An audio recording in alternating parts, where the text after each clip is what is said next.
आइए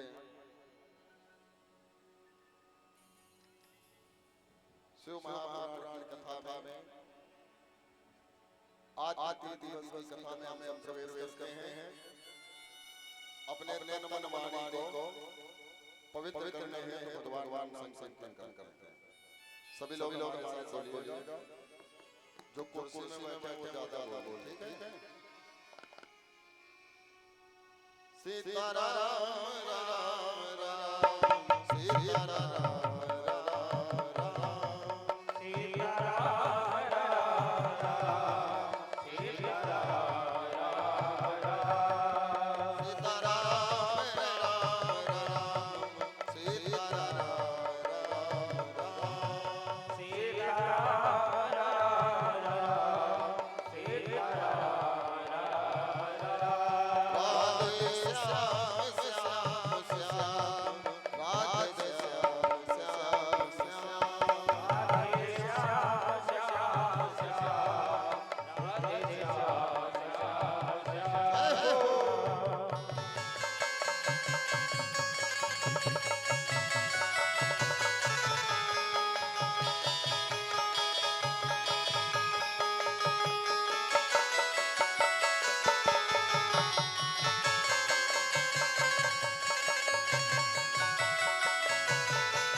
बड़ी कृपा है और बिना उनकी कृपा करुणा दया के हम लोग कुछ भी करने काबिल नहीं है।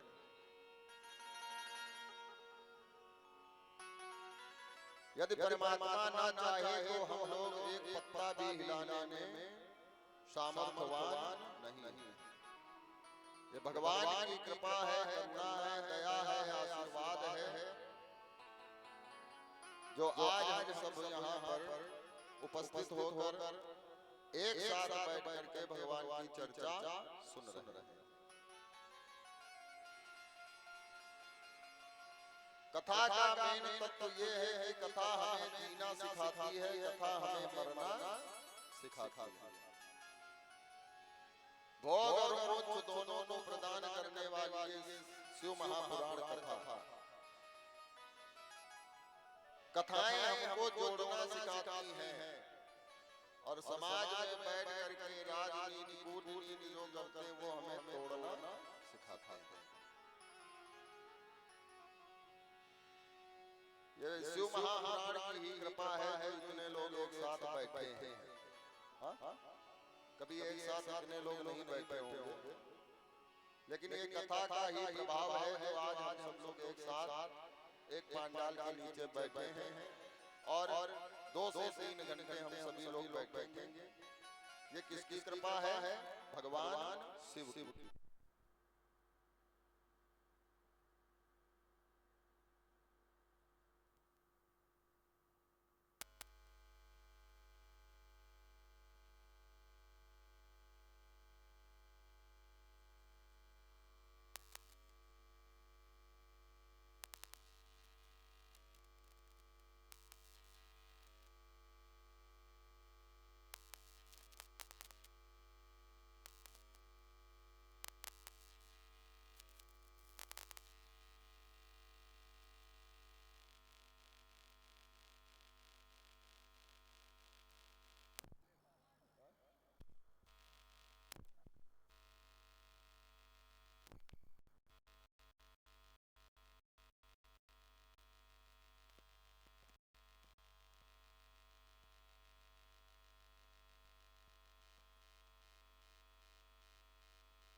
प्रेम से बोले महापुराण की जय। और आइए कथा में ध्यान दें थोड़ा,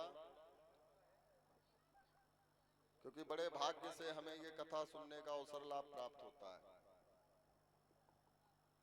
जन्म जन्मांतर युग युगांतर कल्प कल्पांतर के जब पुण्य जागृत होते हैं तब हमें कथा सत्संग सुनने का अवसर प्राप्त होता है, वरना दिन भर मोबाइल में रील देखकर पार कर देते हैं। कुछ समय भगवान कृपा है। आइए एक बार फिर से अपनी वाणी को श्रवण करने भगवान नाम संकीर्तन कथा में प्रवेश करते हैं। प्रेम बोले वन बिहारी हरि लाल की किशोरी को जैसा इंतजाम हो जाए।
जिह्वा से भगवान नाम संकीर्तन हम लोग कर पा रहे हैं। और नहीं तो भगवान जो है ना बोलने की शक्ति छीन लेते हैं। कहते हैं जो भगवान की कथा में विघ्न डालते हैं भगवान उन्हें बजूका बनाते हैं। बजूका समझते हैं?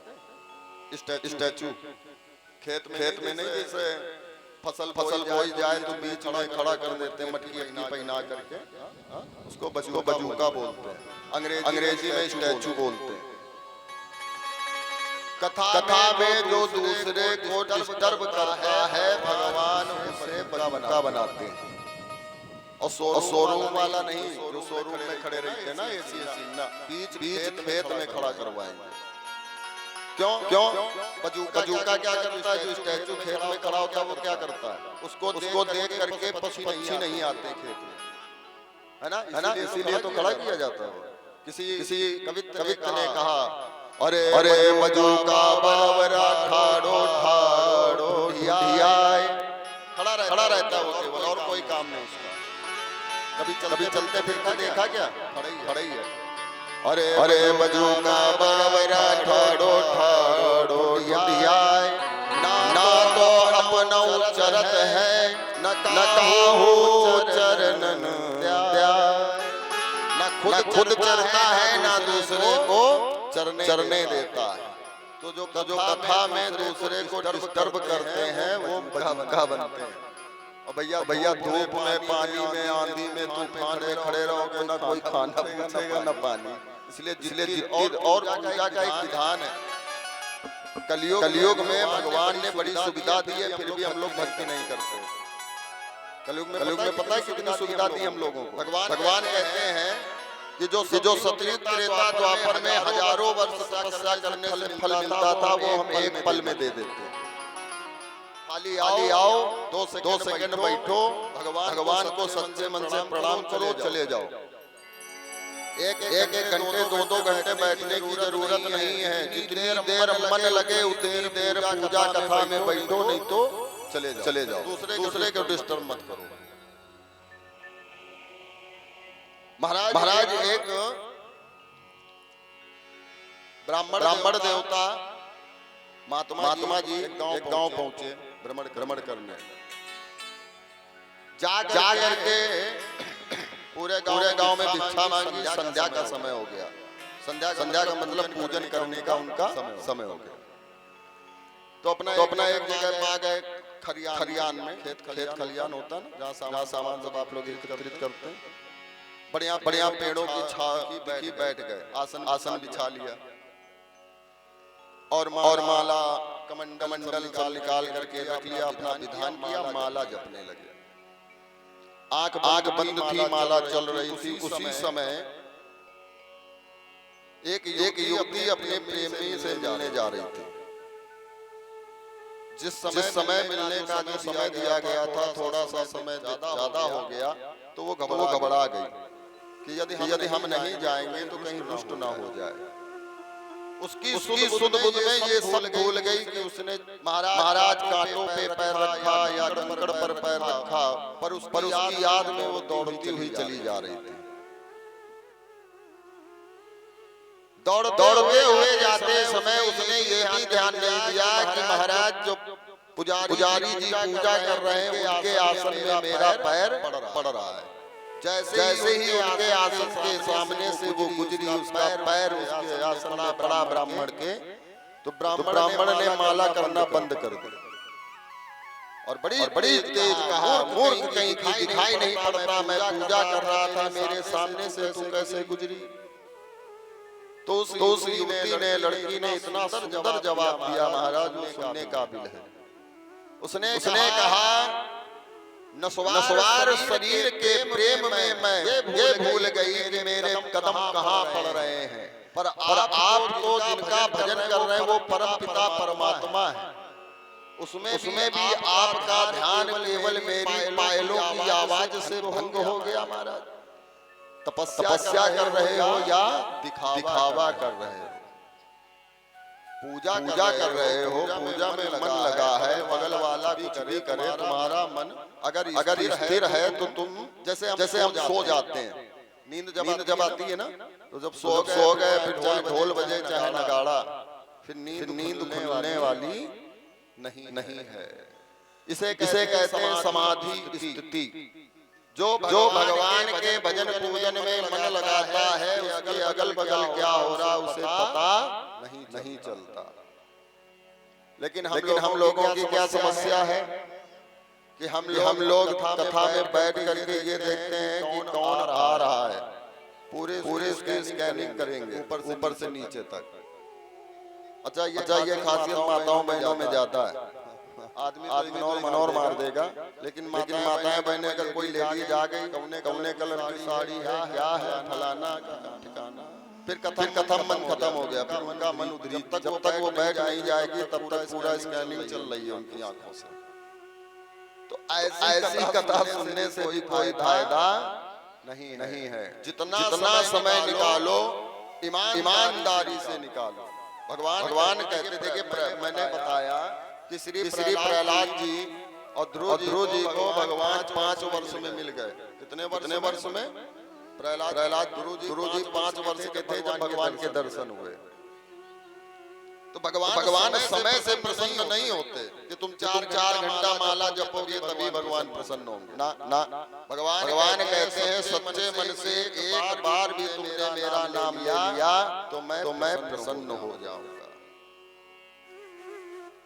और फॉर्मेलिटी दिखावे में तुम दिन भर माला जपे रहो, भगवान सुनने वाले नहीं है।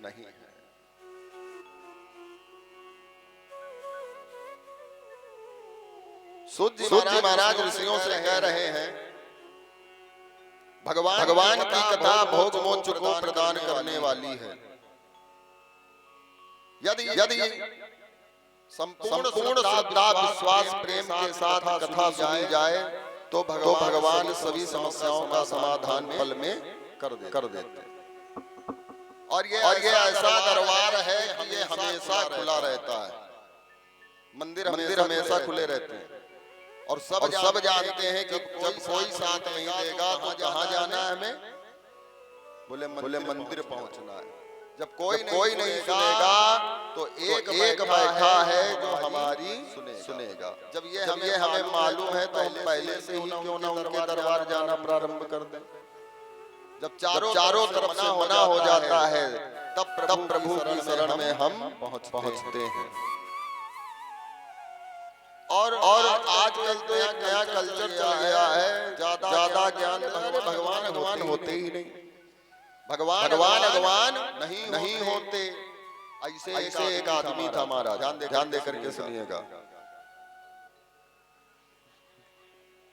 ध्यान दे करके सुनिएगा। आजकल डुप्लीकेट नास्तिक बहुत हैं संसार में। नास्तिक मतलब भगवान को ना मानने वाले। अगर ओरिजिनल नास्तिक पैदा हो जाएंगे महाराज तो भगवान को अवतार लेना पड़ेगा। ओरिजिनल नास्तिक कौन थे? कंस, रावण, जिनके लिए भगवान को अवतार लेना पड़ा। आज डुप्लीकेट नास्तिक बहुत हैं। उनको तो जब जीवन में समस्या आती है तब भगवान दिखाई पड़ते हैं। जब तक कोई समस्या नहीं होती उन्हें भगवान दिखाई नहीं पड़ते। ऐसे एक व्यक्ति था डुप्लीकेट नास्तिक, और वो इतना बड़ा नास्तिक था कि कहीं भी भगवान की चर्चा हो रही हो तो महाराज वो लड़ जाता था। कथा क्यों करा रहे हो? कथा से क्या होगा? बढ़िया कोई और चीज कराओ। आनंद आई। कथम कुछ नहीं रखा। ऐसे ये ट्रेन से सफर कर रहा था। उसी बोगी में जिस बोगी पर इसकी सीट रिजर्व हुई थी उसी में 4 महात्मा चढ़ गए। वो भी महात्मा कौन? नागा बाबा जानते हो ना आप लोग? उनके बारे में भी जानते होंगे क्या स्वभाव रहता है। वो बिल्कुल शिव जी के पुजारी हैं तो उन्हीं के रहते भी हैं। पल में प्रसन्न, पल में रुष्ट। तो 4 नागा बाबा चढ़ गए। अब बोगी में अपनी सीट पर सब बैठे हैं और चर्चा चालू हुई। देखिए जैसा समूह बैठता है वैसी चर्चाएं होती हैं। किसान बैठेंगे तो किसानी की बात होगी, खेत खलियान की बात होगी। पढ़ने लिखने वाले बैठेंगे तो पढ़ाई लिखाई की बात होगी। और महाराज माताएं बहनें बैठेंगी तो घर परिवार की बात होगी। इसी प्रकार साधु संत बैठे हुए थे और चर्चा चलने लगी। शिव महापुराण की सभी भक्तों की जय। महाराज वो सारे संत महात्मा नागा बाबा आपस में चर्चा करने लगे इसकी भगवान की। भगवान की चर्चा चल रही थी। ऊपर सीट में वो नास्तिक स्वभाव का व्यक्ति लेटा हुआ था। उसके कानों में आवाज पड़ी। एक महात्मा ने कहा, भगवान राम महाराज 12 वर्ष चित्रकूट में रहे। दूसरे ने कहा नहीं 11 वर्ष रहे। इसके कानों में आवाज पड़ी डुप्लीकेट नास्तिक के। उसने कहा है बाबा उस समय तुम थे, तुमने देखा था कितने साल कहाँ रहे? संतों ने कहा मैंने पढ़ा है रामायण में। अरे बोले ये सब काल्पनिक है, कोई भगवान नहीं होता। महात्माओं ने कहा बच्चा लगता है तुम भगवान से रुष्ट हो, नाराज हो। भगवान होते हैं। उसने कहा भगवान नहीं होते, मैं नहीं मानता। महात्माओं ने कहा तुम नहीं मानते, मैं तो मानता हूँ। तुम्हारे ना मानने से मैं ना मानना बंद थोड़ी नहीं कर दूंगा। मैं तो मानूंगा। तुम्हें अगर तकलीफ है तो हम धीमे से बात करेंगे। अब उसके शंका बैठ गई कि ये भगवान की बात कर रहे हैं। अच्छा किसी के शंका बैठ जाए, उस शंका का समाधान नहीं हो सकता जीवन में। अगर आपकी लड़ाई से हो गई और आप उस व्यक्ति से बात कर रहे हो जिससे दोनों से प्रेम हो, दोनों से व्यवहार हो, उसका दोनों से व्यवहार है, जिससे आपकी लड़ाई है उससे भी व्यवहार चल रहा है, आपसे भी चल रहा है। और वो आपसे जिससे लड़ाई हुई है वो थोड़ी दूर बैठा हो और वो व्यक्ति आपके पास आकर के बैठ जाए जिससे दोनों लोगों से व्यवहार हो और कान में कोई बात वो बोले, सामने वाला सोचेगा मेरा ही बुराई कर रही है पक्का। भले आप चाहे जहां की बात कर रहे हो, लेकिन उसको लगेगा कि ये मेरी ही बुराई कर रहा है। और कहीं उसने धोखे से एक बार उस तरफ देख लिया तो पक्का हो जाएगा कि ये मेरी बुराई कर, जबकि बात में कहीं और कर रहा है, किसी और विषय पर। अब उसके शंका बैठ गई। बाबाओं ने कहा बेटा, जब उसने दोबारा टोका भगवान की बात मत करो। बाबा ने कहा महात्मा ने बेटा भगवान होते हैं जब तुम बड़ी विषम परिस्थिति में बड़े कष्ट में होते हो तब भगवान तुम्हारी रक्षा करते हैं। बोले आज तक हमें जरूरत ही नहीं पड़ी कि हमें भगवान की आवश्यकता पड़े। मेरा समय खराब ही नहीं हुआ। तो एक बाबा ने कहा अभी करे दे रहे, पकड़ा बाल नीचे गिरा लिया, उठाया चिमटा मारना चालू किया। पहले एक ही बाबा मार रहा था, बर्दाश्त कर रहा था वो। और जब एक साथ 4-5 चिमटा चलने लगे अंधाधुंध उसके ऊपर, तो महाराज लाया, इधर उधर भागा। जो ट्रेन में बैठे थे अरे हमें बचाओ। तो लोगों ने कहा दूर हटो, बाबाओं के चक्कर में ना पड़ो। संतों ने कहा इसे और तेज मारो, ये पहली सीढ़ी चढ़ गया है भगवान के पास जाने की। ये इधर उधर महाराज सहायता मांग रहा है और तेज मारना चालू किया। जब ट्रेन में किसी ने रक्षा नहीं की तो उसे याद आई माँ बाप की। हे माँ बचाओ, ये मार डालेंगे। बाबाओं ने कहा और तेज मारो, दूसरी सीढ़ी चढ़ गया और मारने लगे।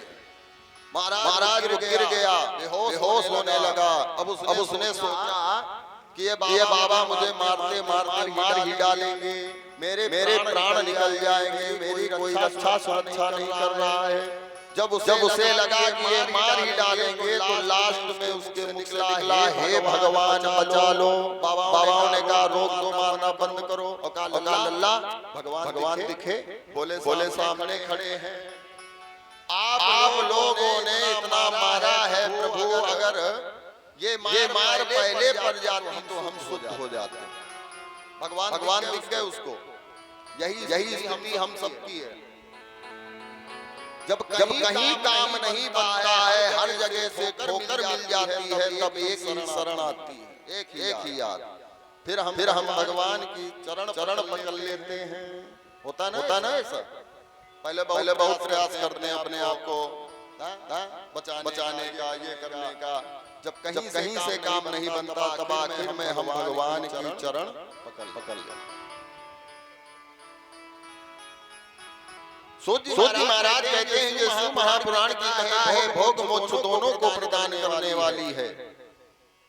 श्रद्धा भाव प्रेम से जो सुनता है, भगवान उसकी मनोकामना यथाशीघ्र पूर्ण कर देते हैं।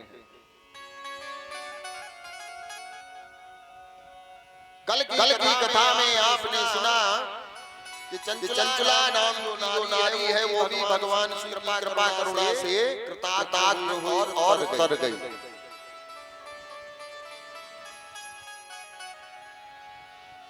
सूत जी महाराज कहते हैं, संसार में यदि कोई धनवान है तो वो भगवान के नाम गुणगान करने वाला ही व्यक्ति धनवान है। कबीरदास जी ने लिखा, कबीरदास जी ने लिखा, महाराज कबीरदास जी से एक व्यक्ति ने पूछा, इस संसार में सबसे बड़ा धनवान कौन? कबीरदास जी ने कहा, सुनिए, इस संसार में सबसे बड़ा धनवान वही है जिसने भगवान राम का भजन कीर्तन किया। कबीरा सब जग निर्धना। कबीरदास जी कह रहे हैं, किसी ने पूछा कबीरदास जी से, इस दुनिया में सबसे अमीर आदमी कौन, धनवान कौन? तो कबीरदास जी कहते हैं, कबीरा सब जग निर्धना, धनवंता नहीं कोई, धनवंता सोई जानिए, जाके राम नाम धन हो।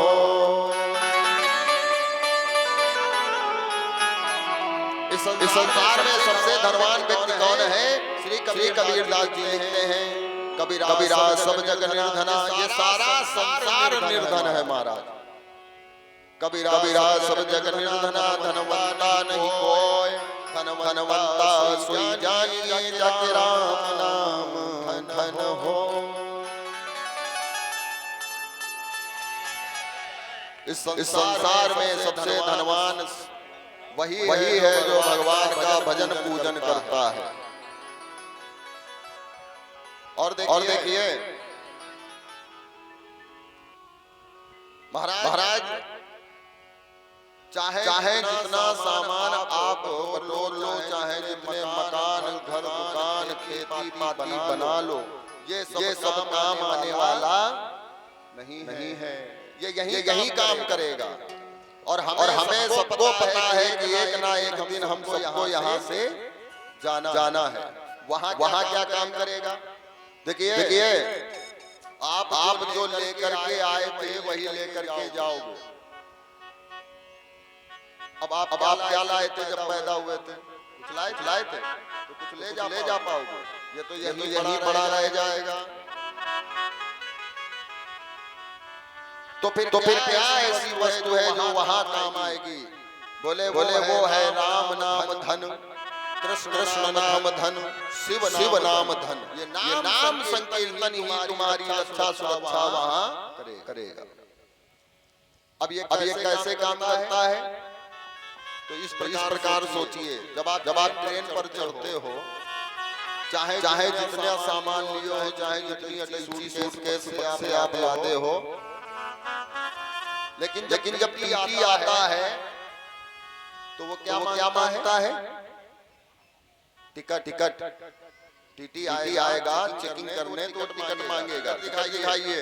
यदि आपने टिकट ली है तो अच्छी बात है, वरना जहाँ जाओगे जेल में। सामान चाहे जितना तुम्हारे पास रखा हो, वो नहीं देखेगा कि तुम कितना सोना पहने हो, चांदी पहने हो, मुकुट लगाए हो। वो देखेगा तो सिर्फ एक टिकट देखेगा। टिकट अगर आपके पास नहीं मिलती है तो जेल हो जाता है। ऐसे ही इस संसार में आप चाहे जितना कमा धमा लो, लेकिन जब इस संसार को त्याग कर जाओगे तो बीच में एक स्टेशन पड़ता है, उसे कहते हैं यमलोक। यमदूत खड़े होंगे बाहर, इधर आओ, क्या कमाया?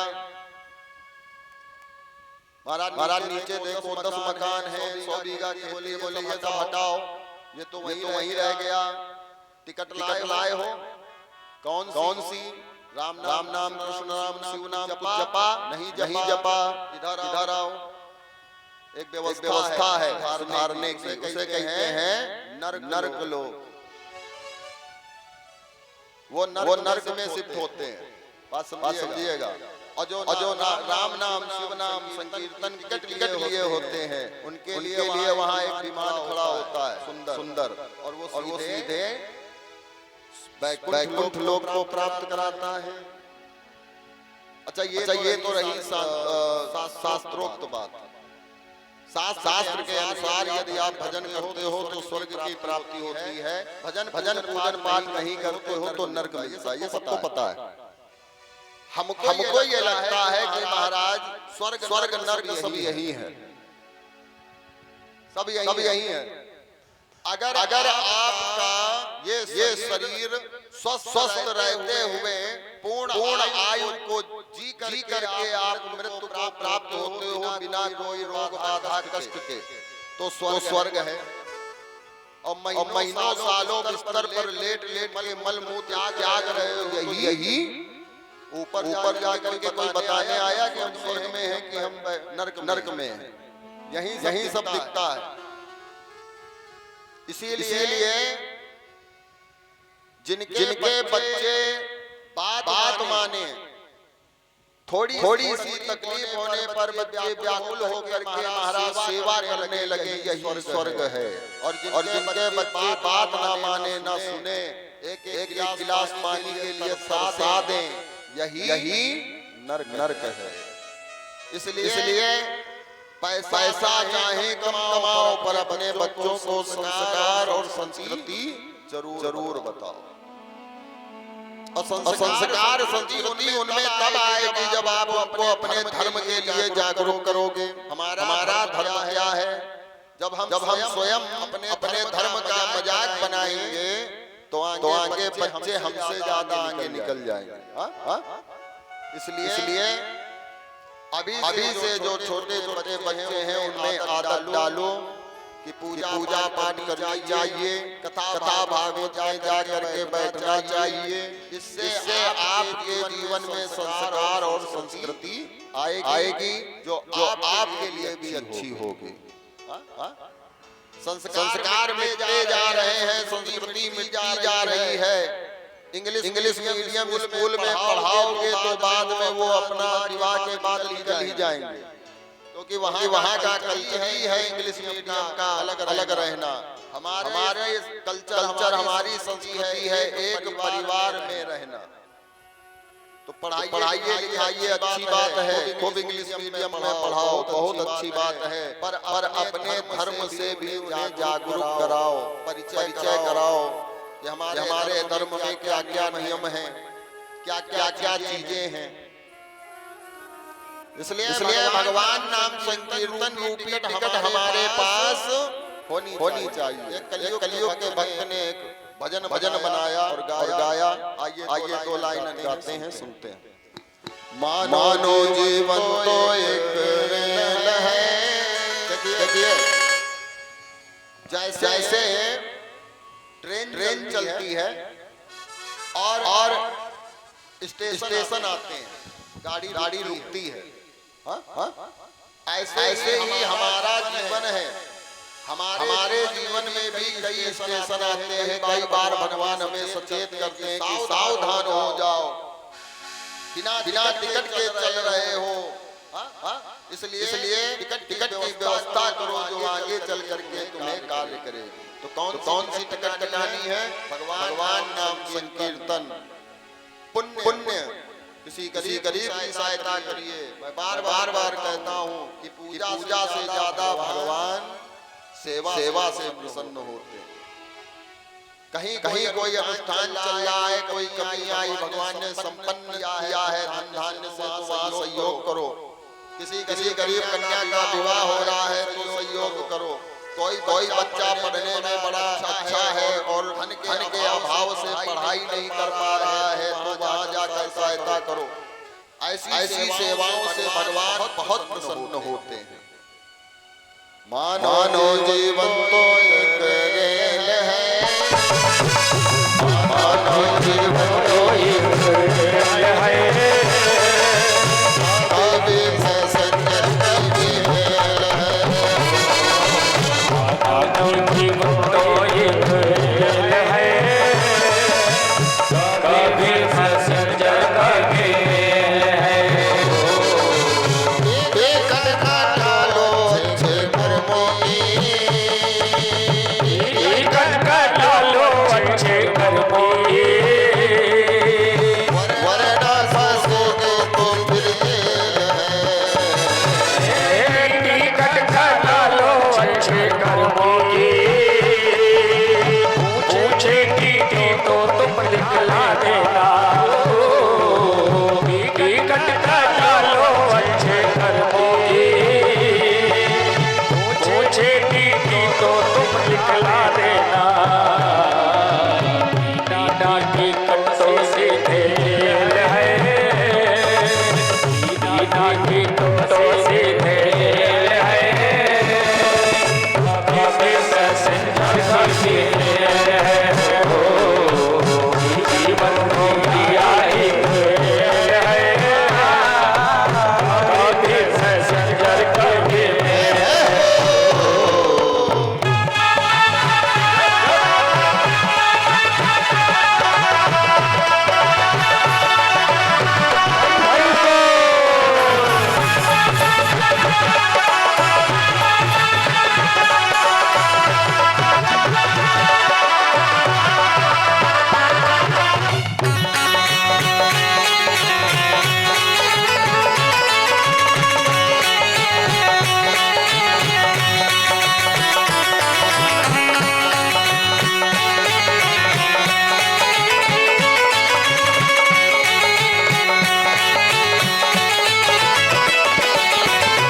सुख दुख की पटरी में दौड़ लगाती है, सुख दुख की पटरी में दौड़ लगाती है, मंजिल तक हमको भी पहुंचाती है। सुख दुख की पटरी में दौड़ लगाती है, मंजिल तक हमको पहुंचाती है। सांसों का इसमें जब तक मेल है, सांसों का जब तक मेल है, कभी पैसेंजर कभी मेल है। जीवन को दिया एक रेल है, कभी पैसेंजर कभी मेल है।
करते हैं, रिश्ते भी बनते और बिगड़ते हैं,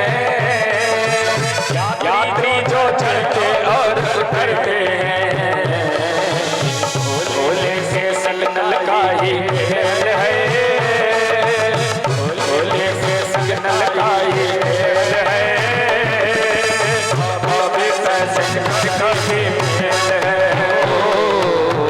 जीवन दुनिया एक खेल है, अभी पैसे का भी खेल है, सीधा राम राम राम, सीधा राम राम राम, सीधा राम राम राम, सीधा राम राम राम, सीधा राम राम राम, सीधा राम राम राम, सीधा राम राम राम, सीधा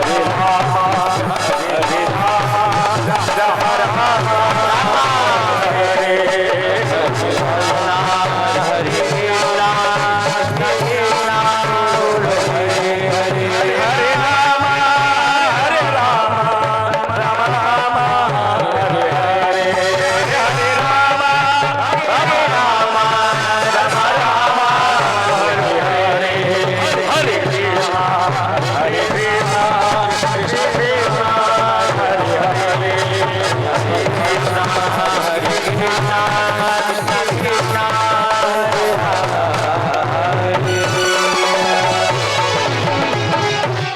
गौरीनाथ महाराज की।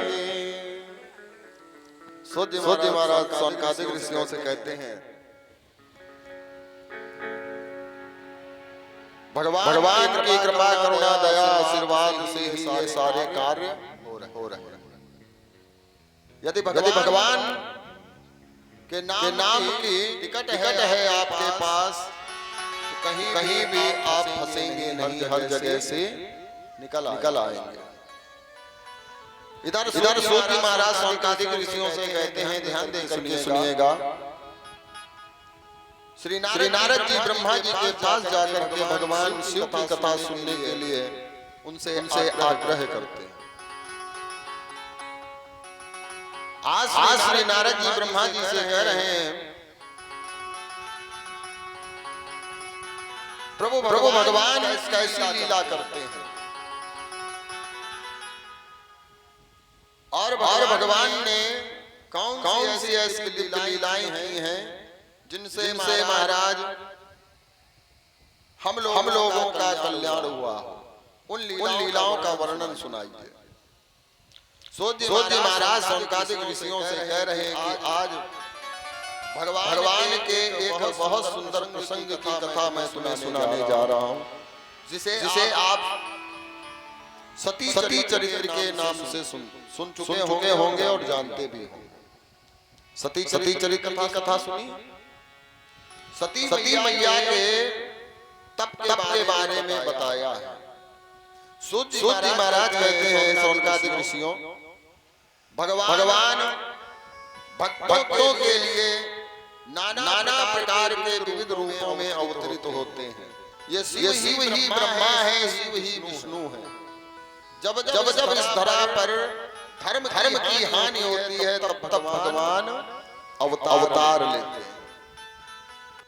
इसीलिए बाबा तुलसी ने भी लिखा, जब होई धर्म के हानि, जब होई धर्म के हानि, बाढ़हि असुर धम अभिमानी, बाढ़हि असुर धम अभिमानी,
सूत जी महाराज सौनकादिक ऋषियों से कहते हैं,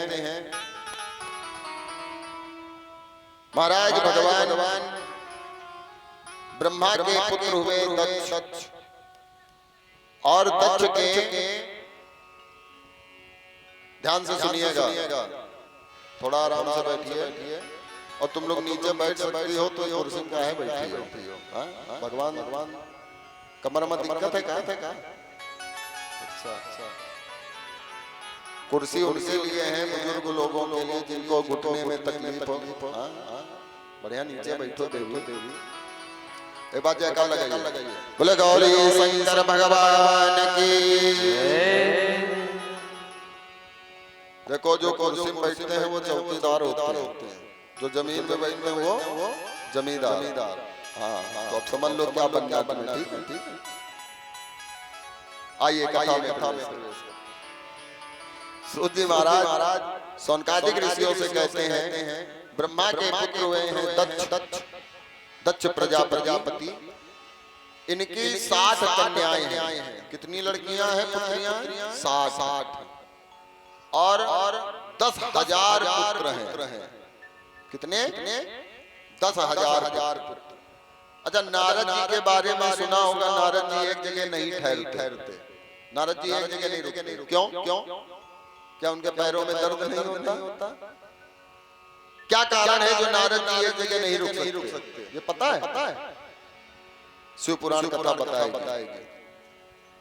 दक्ष जी के 10,000 पुत्र थे और 60 पुत्रियां थी। एक दिन नारद जी पहुंच गए दक्ष प्रजापति के महल, और पहुंच कर दक्ष प्रजापति को मिले नहीं, उनके 10,000 पुत्र मिले। सबको एक साथ बैठाला,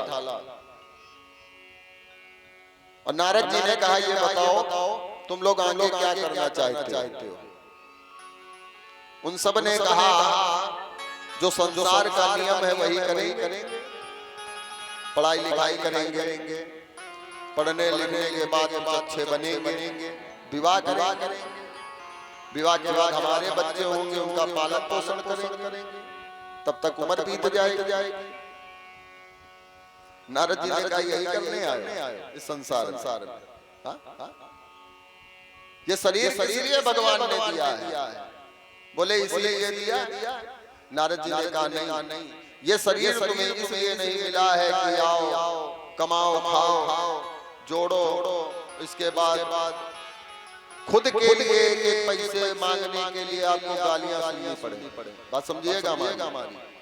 जीवन भर आपने कमाया, जोड़ा, बड़ी प्रॉपर्टी बनाई, बुढ़ापा आ गया महाराज, तो आपका पैसा ही आपके काम नहीं आ रहा। अच्छा सुपुत्र मिल गया, अच्छी संतान हो गई तो सेवा हो गई, कहीं गड़बड़ पुत्र निकल गया तो जो जोड़े हो उसका भी सुख तुम्हें जब जरूरत है तो मिलने वाला नहीं है। इसीलिए हमारे महाराज जी कवित्त कहते हैं, सुनिएगा, ज्वाड़त सूमी मरिगा। महाराज जी ये कवित्त गाते थे और जगाते थे कि जो तुम कर रहे हो अपने लिए नहीं कर रहे हो, जीवन भर पल्लेदार बने रहे, मेहनत की, लेकिन जब उसका आनंद लेने का समय आया तो आप आनंद नहीं उठा पाए। ख्वादत चूहा मरेगा, मौज उड़ाई भुजंगा ने। सांप कभी अपना घर नहीं बनाता, चूहे को मार करके उसके दिल को ही वो अपना घर बना लेता है। ख्वादत चूहा मरेगा, मौज उड़ाई भुजंगा ने। सींचत माली मरेगा, मौज उड़ाई भौरा ने। ज्वाड़त सूमी मरेगा, मौज उड़ाई खरचंगा ने। ये जोड़ते रहे जीवन भर, ना खर्चा करो, बच्चा है आगे, परिवार है आगे। महाराज करोड़ों कमा लिए, लड़का बड़ा हुआ, ऐब आ गए, 5 दिन में सारी संपत्ति उड़ाया। ज्वाड़त सूमी मरिगा मौजूड़ाई खर चंगाने पड़त पड़त है ज्ञानी मरिगा मौजूड़ाई सत्संगाने सालों गुनाह भर डाले सारा सार तत्व 4-5 दिन में आप ले गए तो आनंद किसने लिया? आपने। वो कथावाचक दिन भर पढ़ करके सोच के आज ऐसे बोलेंगे थोड़ा आनंद आएगा, ये कथा बोलेंगे थोड़ा मन लगेगा, ज्यादा सुनाएंगे तो कहीं ऐसा ना हो कि सोने लगे लोग, तो बीच में क्या क्या वो सोचता है दिन भर फिर बोलता है आकर के। और हम लोग श्रोतागण टेंशन फ्री, आज पंडित जी कल से बढ़िया बोलेंगे, लेकिन कितनी मेहनत है वो पीछे। तो महाराज ये जो कर रहे हैं इसका आनंद कोई और लेगा, इस कवित्व का यही अर्थ है। तो ऐसा ना हो कि आप अपने जीवन का आनंद ही ना ले पाए, मेहनत का आनंद ही ना ले पाए। तो इसलिए समय समय पर थोड़ा बहुत अपने ऊपर भी लगाते जाओ। तो महाराज जी ने कहा यही करने के लिए, तो बोले आप बताइए। नारद जी ने कहा भगवान भजन करो, भगवान का नाम जपो, चाहे से तुम्हारा कल्याण होगा। वो 10,000 बालक वहीं से नारद जी के साथ चल पड़े, बैरागी बन गए महात्मा। कितने?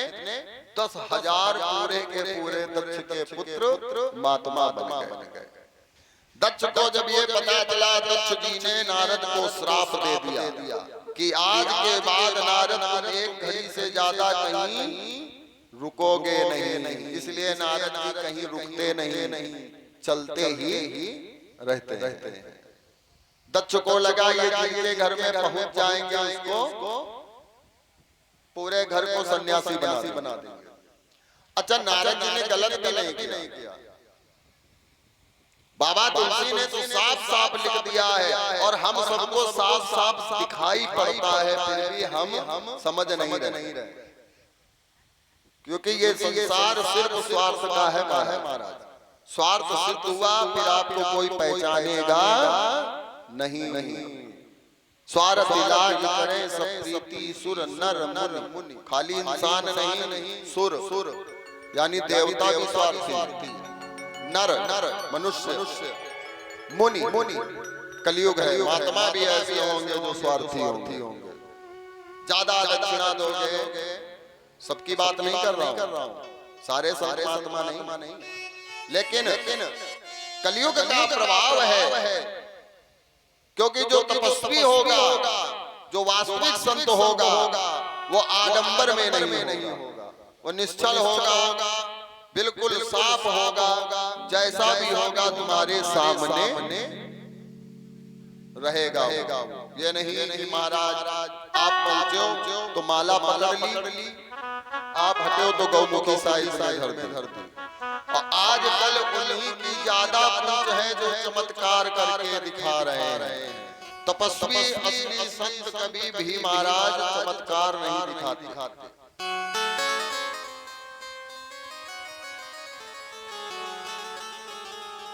सभी को संन्यास दिला दिया और महाराज दक्ष ने श्राप दे दिया कि आज से एक घड़ी से भी ज्यादा तुम कहीं नहीं रुकोगे, ये तुम्हें मेरा श्राप है। नारद जी ने कहा अच्छा हुआ, जो रुक जाते हैं वो खराब हो जाते हैं। पानी ज्यादा दिन रखे रहो तो पानी भी सड़ जाता है। संत और पानी ये एक जगह रुकने नहीं चाहिए, ये जितने बहेंगे उतने पवित्र रहेंगे, और जहां रुक गए वहीं गड़बड़ हो गया महाराज।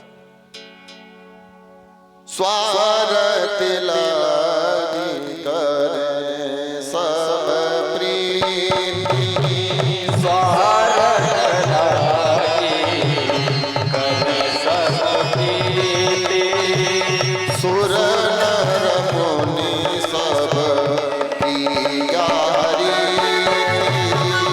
सुर नर मुनि सब गया हरि, सब प्रिया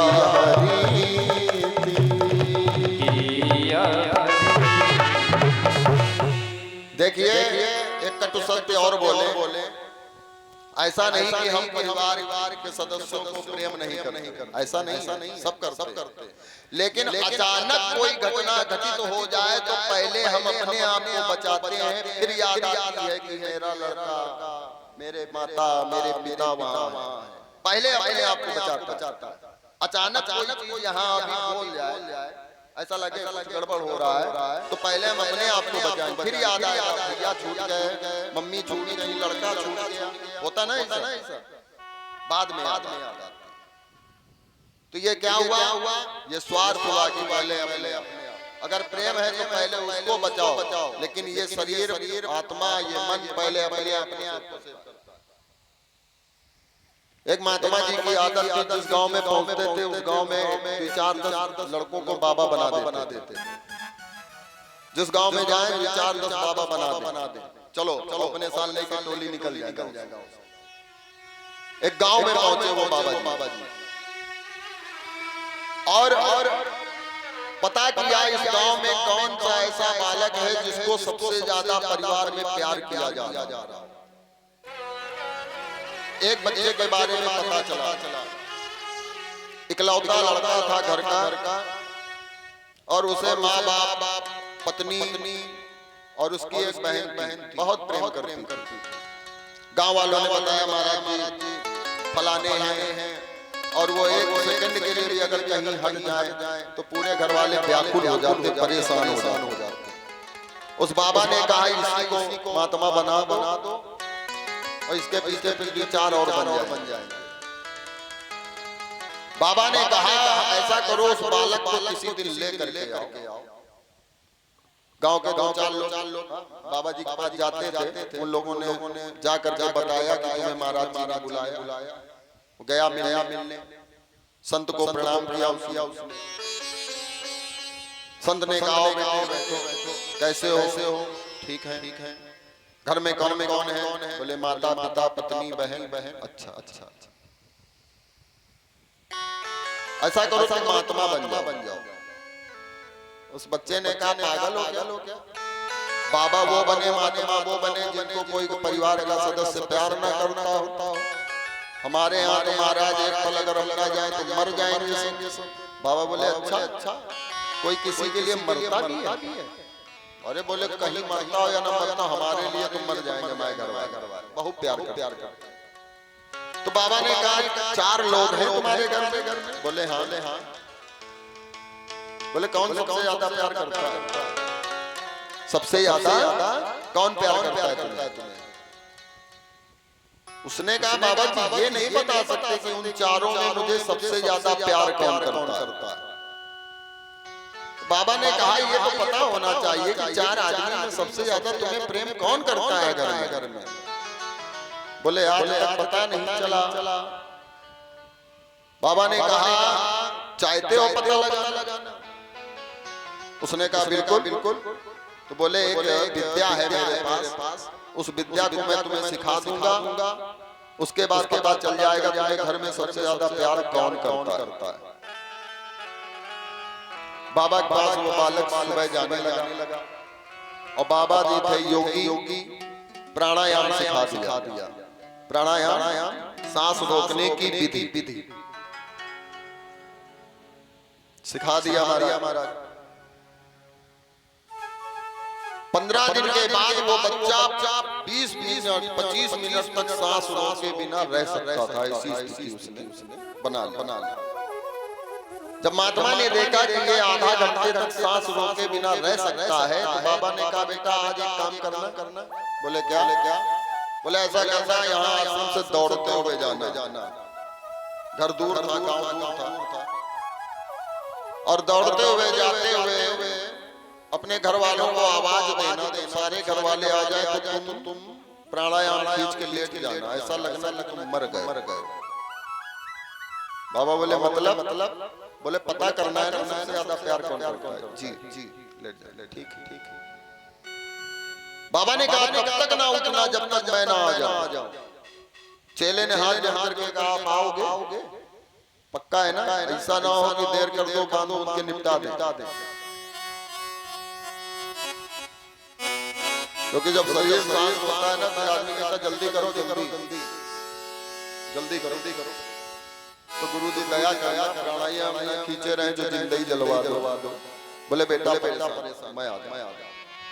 दौड़ते हुए पहुंचा गया, आवाज लगाई आंगन में खड़े होकर के महाराज।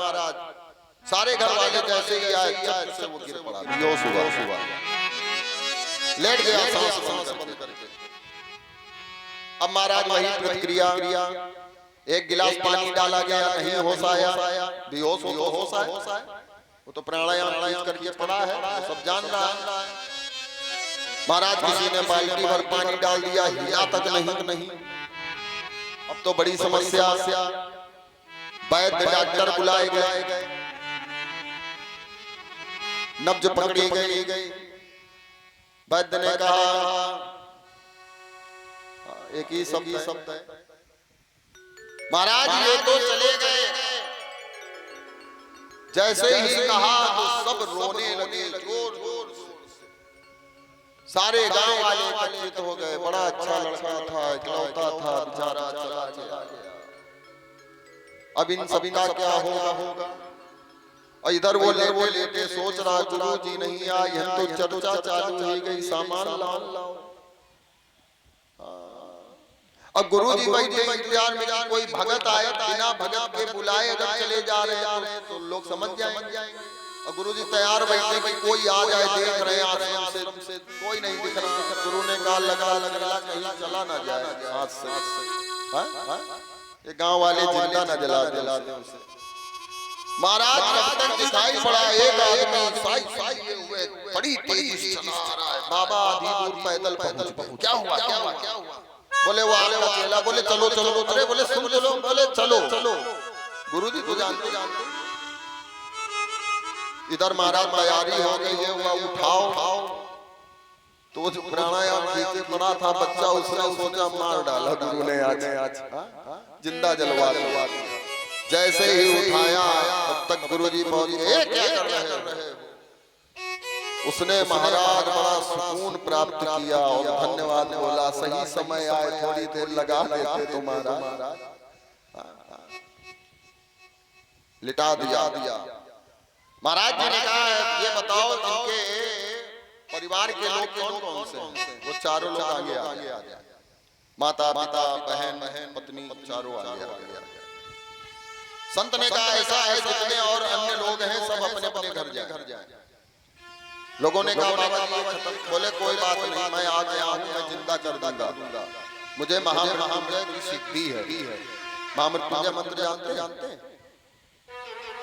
महामृत्युंजय मंत्र में वो शक्ति है कि अगर उसका जप अनुष्ठान कराया जाए तो महाराज असाध्य से असाध्य रोग सही हो जाता है। लेकिन पहले दवा करो। हाँ, झाड़ फूक में पहले ना पड़ो, पहले दवा कराइए डॉक्टर के माध्यम से।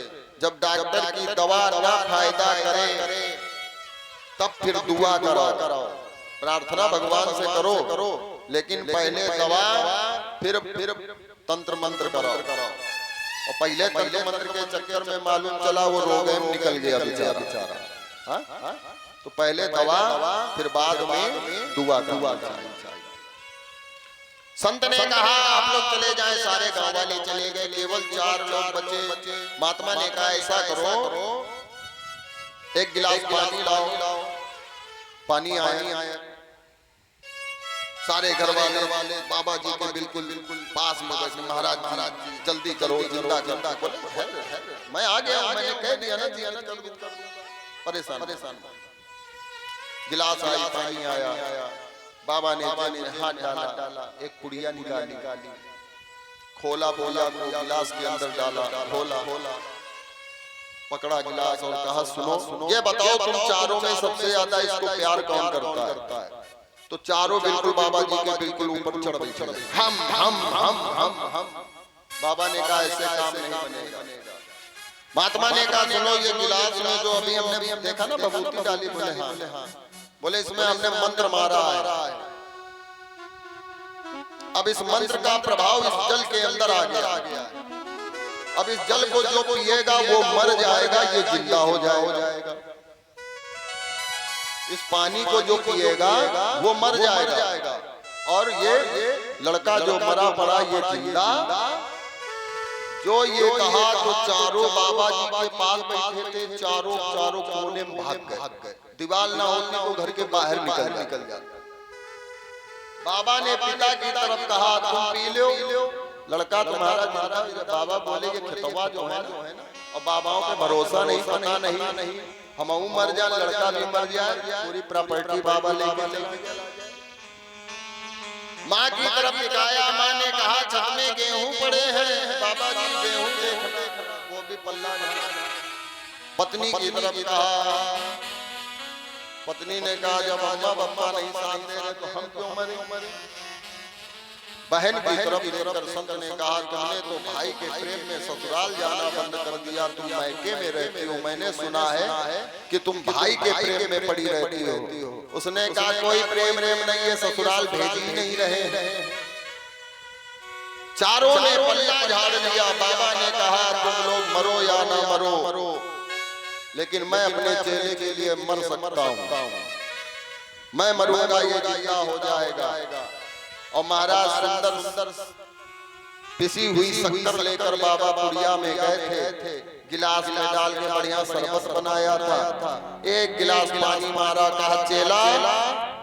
चेला तुरंत खड़ा हुआ, बोला महाराज स्वार्थ लागी रे सब कीर्ति, स्वार्थ लागी रहे सब प्रीति, सुर नर मुनि सब पिया हरिति, सुर नर मुनि सब कया हरि।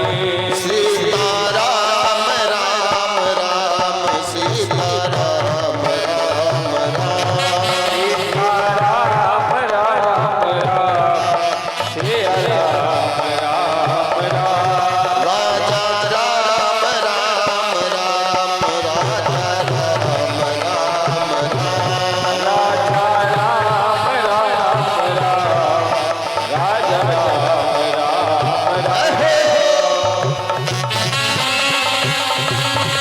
हरि बोल।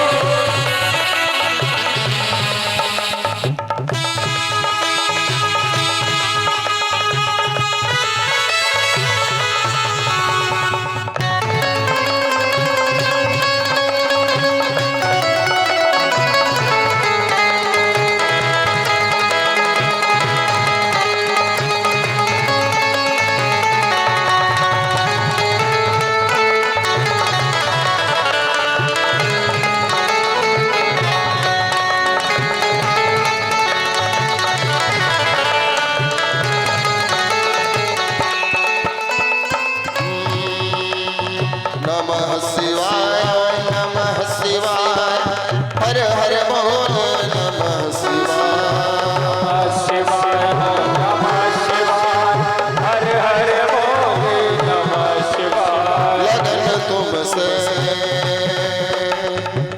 बड़े भाव से तालियां बजाते हुए गाइएगा। लगन तुमसे लगा बैठे, जो होगा देखा जाएगा। लगन तुमसे लगा बैठे, जो होगा देखा जाएगा। लगन तुमसे लगा बैठे, जो होगा देखा जाएगा।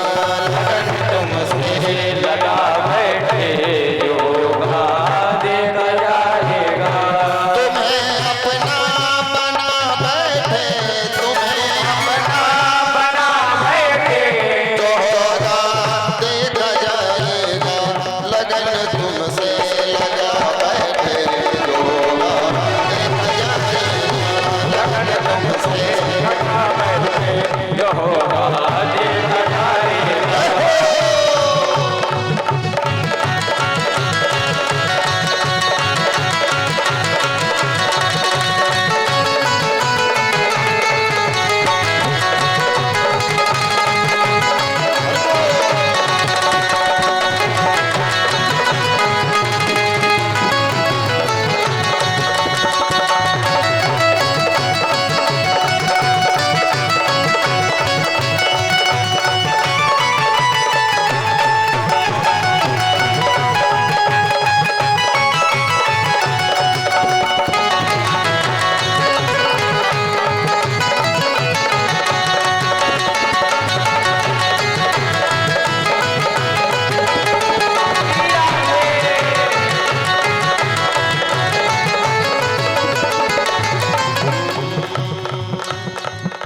लगन तुमसे लगा बैठे जो होगा देखा जाएगा। लगन तुमसे लगा बैठे जो होगा देखा जाएगा। और कभी दुनिया से डरते थे, कभी दुनिया से डरते थे, वो चुप चुप याद करते थे, चुप याद करते थे, वो चुप चुप याद करते थे, चुप चुप याद करते थे। शर्म हम बेच। देखिए भगवान के पूजन, भगवान के भजन में मैं नाचने के लिए नहीं कहता कहीं, लेकिन मस्ती में भी घूमना बनता है। मस्ती मतलब जैसे आजकल नवयुवकों में कमी है, पता क्या है? और नवयुवतियां हो या नवयुवक, डीजे ढोल सुनाई पड़े तो अपने आप पैर चलने लगते हैं, है ना? डीजे या ढोल सुनाई पड़े तो वो अंदर से नाचने लगते, बाहर से भले ना नाचे, संकोच बस। लेकिन भजन में ताली बजाने में भी शर्म आती है। और भगवान का भक्त जो है वो क्या कह रहा है? कभी दुनिया से डरते थे तो चुप चुप याद करते थे, कभी दुनिया से डरते थे तो चुप चुप याद करते थे। शर्म हम बेच खा बैठे जो होगा देखा जाएगा। शर्म हम बेच खा बैठे जो होगा देखा जाएगा।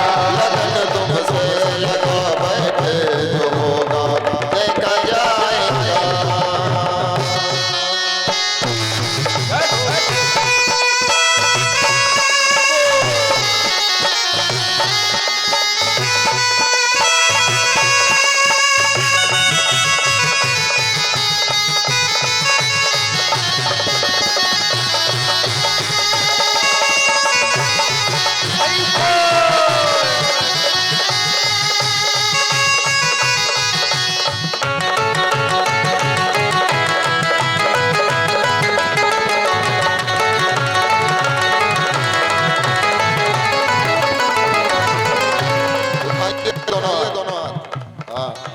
ज्यादा ऊपर ना उठाना, कहो पंडित जी दर्द करवा दो।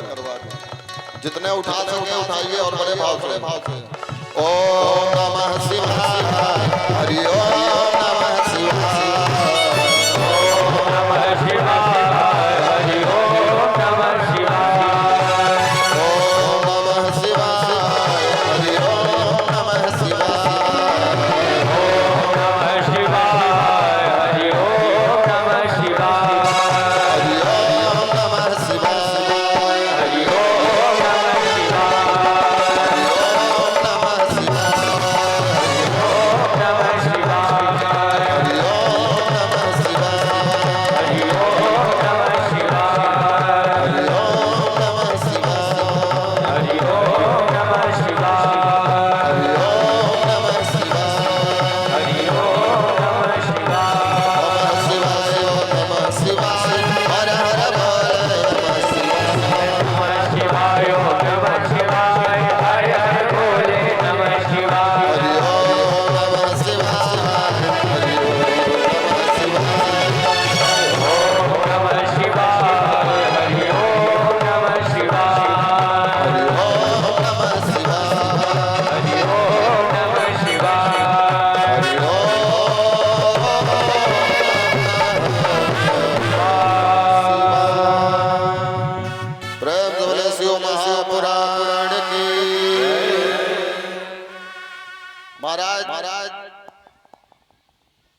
सूत जी महाराज संकादिक ऋषियों से कहते हैं 10,000 पुत्रों को संत बना दिया।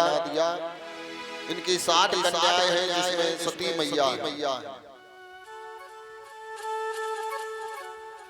माता सती का विवाह भगवान के साथ होता है।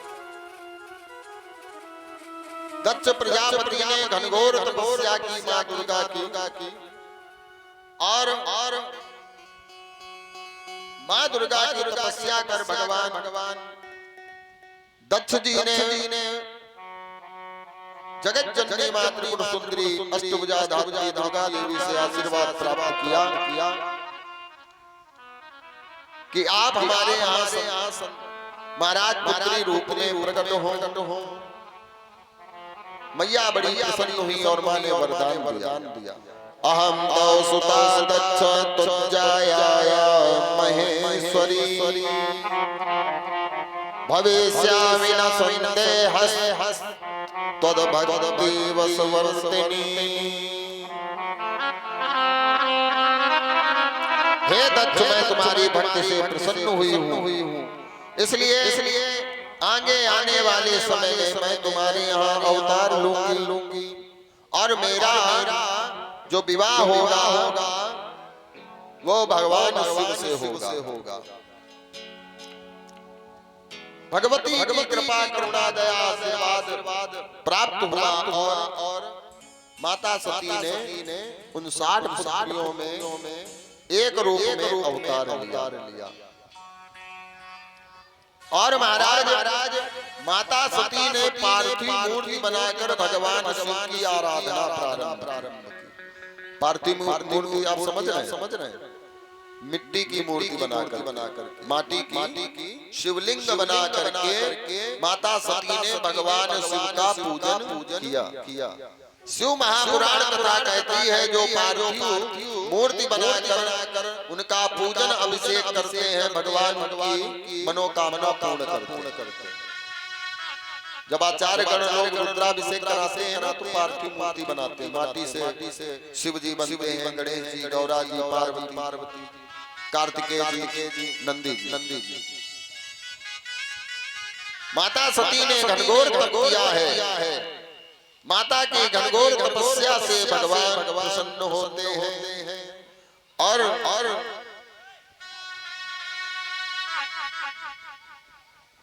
ब्रह्मा जी प्रकट होकर माता सती को वरदान देते हैं कि तुम जिसे चाहती हो वही तुम्हारा पति होगा। इधर भगवान शिव से ब्रह्मा जी जाकर के महाराज निवेदन करते हैं और कहते हैं प्रभु आप सती का वर्णन करें, सती को अपनाएं। भगवान की बड़ी कृपा करुणा दया हुई, सती मैया का विवाह भगवान शिव के साथ हुआ। भगवान शिव का विवाह मैया सती के साथ होता है। चारों तरफ आनंद ही आनंद छा जाता है। आज मैया सती भगवान शिव के साथ बैठी हुई हैं और माता सती भगवान शिव से कहती हैं ज्ञातुमिच्छामि देवेशो परम तत्त्वं सुखावहं येन संसार दुःखाद्वयो तरेत् जीवो जसा हरः।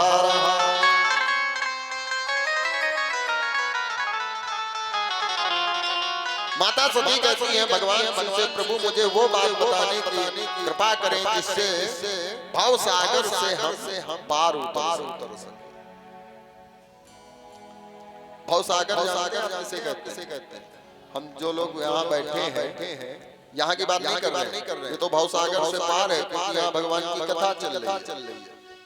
जैसे इस पांडाल से निकलते हैं तो हम लोग भी भाव सागर में प्रवेश कर जाते हैं। ये वही भाव सागर है जिसमें गजेंद्र फंसा था। कथा कल सुनाई थी ना। गजेंद्र कोई सरोवर में स्नान नहीं कर रहा था, तालाब में नहीं, वो भाव सागर में उतरा था। और जो भाव सागर में उतरता है उसे माया रूपी ग्राह जकड़ लेता है। कल की कथा सुनाई थी ना दादा, सुना था ना कि हाथी को मगर पकड़ लेता है। वो हाथी कौन है? हम हैं। जो जितने बैठे हैं ये सब वही हाथी है। और जो वो मगर है वो माया है, वो है, लोभ है, जो जकड़े है। और वो तालाब नहीं था, वो संसार था। कथा बता रही है, कहानी नहीं। हम सब फंसे धीमे। और कोई नहीं बचा पाएगा, सिर्फ एक ही बचा पाएगा, वो ईश्वर है। उसके अलावा तुम्हें माया से कोई नहीं बचा सकता। भगवान सती मैया भगवान से पूछती हैं सती पूजती शिव जी से प्रभु परम तत्व का कथन करो, परम तत्व का कथन करिए प्रभु। शिव बोले भक्ति मुख्य शिवा, तुम भक्ति का आचरण करो। परम तत्व क्या है? बोले भक्ति का आचरण करो, भक्तिमय हो जाओ। और सती मैया से भगवान ने कहा सुनो, भक्ति ऐसी करना जिसमें आडंबर ना हो, दिखावा ना हो, क्योंकि भगवान आडंबरों से प्रसन्न नहीं होते। आडंबर पता कैसा है? हम लोग भी आडंबर करते हैं। बोले नवरात्र है तो खाली माता जी की पूजा होगी, समझिएगा ध्यान से। बोले नवरात्र आई तो खाली दुर्गा जी की पूजा, फिर शंकर जी के मंदिर जाना बंद। हाँ, फिर 9 दिन शंकर जी के मंदिर कोई नहीं जाता, सब दुर्गा जी, काली जी, लक्ष्मी जी। सावन आ जाए तो सब शंकर जी का पूजा, कौनो काली मंदिर, दुर्गा मंदिर नहीं जाते, करते नाम। बोले हनुमान जयंती है, आज है हनुमान जी के लिए, बाकी मंदिर से गायब भी जाते हैं। तो महाराज कहने का भाव है कि भगवान कहीं नहीं जाते और भगवान का कोई दिन नहीं होता, जितने दिन है सब भगवान के। बात समझिएगा हमारी। खाली सोमवार को ईश्वर को नहीं मिलते, मंगल को भी मिलेंगे, बुध को भी मिलेंगे, जब आओगे तब बैठे मिलेंगे। बात समझ रहे ना हमारी। और सती मैया से भगवान ने कहा आडंबर दिखावा नहीं करना है, भक्ति ऐसी करनी है जो सच्ची हो, भाव प्रेम आपके अंदर सच्चा होना चाहिए। क्योंकि भगवान आडंबर नहीं पसंद करते, छल कपट पसंद नहीं करते। इसीलिए बाबा तुलसी ने लिखा निर्मल मन जन सोहि पावा, निर्मल मन जन सोहि पावा, मोहि कपट छल छिद्र न भावा, मोहि कपट छल छिद्र न भावा। सीता राम राम राम, सीता राम राम राम, सिया राम राम, सीता राम राम राम। महाराज नाना प्रकार के विधान प्रवचन भगवान शिव ने सती मैया को बताया और परम तत्व बताया कि जो भी करो सच्ची श्रद्धा विश्वास के साथ, जितना समय निकालो भगवान के लिए ईमानदारी से निकालो। ये नहीं कि पूजा में बैठे हैं पंडित जी, रुको जरा फोन आ रहा है इम्पोर्टेंट, फिर कोई इम्पोर्टेंट नहीं, एक ही इम्पोर्टेंट काम होगा। पहले आप बताइए आचार्य जी मेरे पास 10 मिनट का समय है, 10 मिनट में पूजा करेंगे। तो आचार्य जी आपकी 10 मिनट में पूजा, वही 1 घंटे की पूजा कराएं। और मालूम चला कि 10 मिनट के लिए समय भी तुम भगवान के लिए निकाल के आए हो, उसमें भी घर परिवार में लगे हो कि भगवान के साथ क्या कर रहे हो, फ्रॉड चीटिंग। तो भगवान भी तुम्हें वैसा ही वरदान देता, तुम मानते रहो, मिलेगा। कुछ लोगों की आदत मना नहीं करते वो, उनसे कहो भैया ये चाहिए, हाँ बिल्कुल, हाँ मिलेगा, लेकिन देंगे कभी नहीं। कुछ लोगों की आदत हो मना नहीं करेंगे लेकिन देंगे भी नहीं। तो इसलिए इतना समय निकालो, ईमानदारी से निकाल करके आओ। 10 घंटे 5 घंटे बैठने की जरूरत, जब तक मन लगे तब तक आनंद लो, जब मन ना लगे करके आराम। बोले शिव महापुराण की। सूत महाराज स्वर्गाधिक ऋषियों से कहते हैं कि मैया सती और भगवान शिव में परस्पर बड़ा सुंदर संवाद चल रहा था। एक दिन की बात है, भगवान समझ रहे हैं कि सती को हमारी द्वारा बोली गई कथा समझ में नहीं आ रही है, इसलिए आज भगवान सरस्वती मैया को लेकर के अपने एक परम भक्त हैं, लेकिन जब वो वक्ता बनते हैं तो भगवान शिव की कथा सुनने स्वयं जाते हैं। आज मैया सती को लेकर भगवान चले कहाँ जा रहे हैं? एक बार त्रेता युग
गई सती मैया कथा सुनने के लिए। भगवान ने प्रणाम व्यास पीठ पर बैठे थे महाराज, तो व्यास पीठ का सम्मान होता है। प्रणाम किया और पंक्ति मार करके नीचे बैठ गए। लेकिन सती मैया को अभिमान था क्या कि हम शिव की पत्नी हैं और ये शिव भक्त हैं, हम इनके नीचे कैसे बैठ कथा मैंने पहले दिन ही कहा था, कथा तभी समझ में आएगी जब आप खाली होकर के आओ। पहले से ज्ञान भर करके आओगे तो फिर कथा समझ में आने वाली नहीं। भाई भरेगा आपके अंदर तभी ना जब आप खाली हो। पहले से फुल आओगे तो कहाँ से मिलेगा? तो शंकर जी तो खाली आए थे, सरस्वती मैया भरी हुई थी। अरे मैं इससे बड़े वक्ता तो हमारे पति हैं। भगवान शिव ने समझ लिया कि इनका यहाँ भी मन नहीं लग रहा है, फिर भी भगवान समझा रहे हैं। वापस आते समय भगवान शिव ने कहा प्रिय बिना राम के नाम के इस जीवन का कोई मूल नहीं है, इसलिए राम नाम का भजन किया करो। सती मैया ने ध्यान नहीं दिया। रास्ते में ही देखा कि भगवान श्री राम जा रहे थे। शिव ने कहा इनके दर्शन करा देंगे तो इनकी बुद्धि सही हो जाएगी। भगवान लेकर के सती मैया को श्री राम के सामने पहुंचे और प्रणाम किया। भगवान शिव ने प्रणाम किया श्री राम जी को। राम जी ने भी भगवान शिव को प्रणाम किया। माता सती ने देखा ये कौन है? ये वही राम है जो बन भटक रहे हैं जिनकी आप बात करते हो। भगवान शिव ने कहा ये लीला है, परे को समझ में नहीं आई। जो समझना चाहता है समझेगा, वही जो खुद बहुत बड़ा समझदार बनकर के बैठेगा वो समझ नहीं पाएगा। महाराज भगवान ने दर्शन करके वहां से प्रणाम किया और चलने लगे। सती मैया ने कहा ये वो राम नहीं हो सकते जो पत्नी के वियोग में वन भटक रहे हैं। ये वो राम नहीं। भगवान शिव ने कहा अगर नहीं हो सकते तो परीक्षा ले लो, जाके पता कर लो। महाराज सती मैया ने परीक्षा लेनी चाहिए। किसका रूप धारण किया? सीता जी का। सीता का रूप धारण करके सती मैया पहुंच गई और श्री राम जी के सामने उस समय भगवान सीता जी की खोज में वन भटक रहे थे और कह रहे थे। देखिए भगवान लीला करते हैं। भगवान ने लीला करके ये बताया है कि इस संसार में जो आया है वो समय के अंतर्गत है। जो इस संसार में आया है वो किसके अंतर्गत है? समय। पुरुष बलि नहीं होता है, समय होत बलवान। सबसे बलवान अगर इस संसार में कोई है तो वो समय। जब समय आएगा तभी काम होगा, चाहे जितने हाथ पैर पटक लो। तो भगवान ने लीला करके दिखाया ये समय है। इसलिए इस दुनिया में आए हो तो समय को बड़े सावधानी से संयोग करके संयोग करके समय का ध्यान दो। कहाँ कितना समय व्यर्थ करना है, कहाँ कितना समय हमें देना है। पढ़ाई के समय में जब बच्चे पढ़ रहे हो बढ़िया high school, inter, BSc, BCom, और उस समय अगर महाराज ये आजकल के मोबाइल पकड़ा दो, पढ़ाई खत्म। ये सबसे बड़ा बाधा बनी है पढ़ाई में। अच्छा, इसका एक नशा बहुत खतरनाक है कि अगर आपने ऑन कर दिया कोई भी फेसबुक, इंस्टाग्राम, जो भी तो फिर ये लगता है अगली देख लेंगे, बंद कर देंगे, फिर अगली करते पूरे रात निकल जाती, पता ही नहीं चलता। तो समय हमने व्यर्थ गंवा दिया केवल अपने कुछ क्षण की प्रसन्नता के लिए, और भविष्य जीवन पूरा बर्बाद हो गया। इसलिए समय का बड़ा ध्यान दीजिए। ये पढ़ाई का समय है, पढ़ लोगे तो महाराज आगे आने वाले समय में तुम्ही को आराम देगा। अभी कष्ट उठाओगे तो आगे आराम मिलेगा, अभी आराम नहीं लोगे तो आगे फिर महाराज पता है फिर सोचोगे कि पढ़ लेते तो ज्यादा अच्छा था। अच्छा, एक चैन चल गई है। चैन क्या है कि जब हम छोटे थे तो हमें लगता था ये सब लोग ऐसे ही हैं, बोला करते कुछ नहीं होता। जब उस उम्र में पहुंचो अवस्था में तो लगता पढ़ लेना चाहिए था। फिर अपने बच्चे से कहते हैं पढ़ना, ध्यान देना, नहीं तो खराब हो जाओगे। तो वो भी सोचता है जैसे हम लोग सोचते थे। अरे ठीक है, बोलने दो। जब समय बीत जाएगा तब अफसोस होगा कि शायद हमने पढ़ाई कर ली। तो इसलिए पढ़ाई में लगाओ। इंस्टाग्राम तो बाद में भी चला लोगे आप। बोले शिव महापुराण की। सती मैया ने जाकर के परीक्षा ली, सती का रूप धारण किया, भगवान के सामने जैसे ही पहुंची। अच्छा, उन्होंने जब देखा था दूर से तो भगवान और लीला करने लगे, रोने लगे और पूछने लगे हे खगमृग हे मधुकर श्रेणी, हे खगमृग हे मधुकर